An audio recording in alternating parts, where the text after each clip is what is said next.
শুরুতে আমরা ইউএসএস ক্যালিস্টার নামের একটা স্পেসশিপ দেখতে পাই, যার মধ্যে ক্যাপ্টেন রবার্ট ডেলি প্রবেশ করে। আর সেখানে তার সঙ্গে ওয়ালটন তাকে জানায় যে আরেকটা স্পেসশিপ তাদের পথে আসছে এবং বাকি সঙ্গের এটা বিস্তারিত জানায়। তখন ড্যালি বলে, আমাদের সামনের শত্রুটা হচ্ছে বিলি। সেখানে ড্যালির টিমে আরও আছে ড্যানি, স্যারা, নেট এবং অ্যালেনা। ড্যালি আদেশ দেয় অন্য স্পেসশিপে আক্রমণ করো। আর তখন তার টিমের সবাই ভয় পেয়ে যায়। ওয়ালটন বলে শিপ চুরমার হয়ে যাবে ক্যাপ্টেন। ড্যালি বলে, তুমি একজন স্পেস ফিল্ড অফিসার, বাচ্চাদের মতো ভয় পাওয়া বন্ধ করো, তোমাদের কিছুই হবে না, তোমরা শান্ত হও। কিন্তু সেখানে শত্রুরা তাদের উপর আক্রমণ চালায়।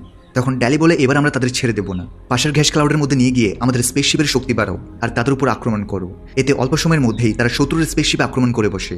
তখন এই স্পেসশিপে যোগাযোগ করে বলা হয়, ড্যালি তুমি অনেক খারাপ আর আজ আমি তোমাকে শেষ করে দিব। আর তখন ড্যালি জবাব দেয়, আমার সেই ক্রিস্টালটা চাই যেটা দিয়ে তুমি তোমার স্পেসশিপে পাওয়ার দাও। বিলি বলে, না, আমি তোমাকে সেটা দেবো না।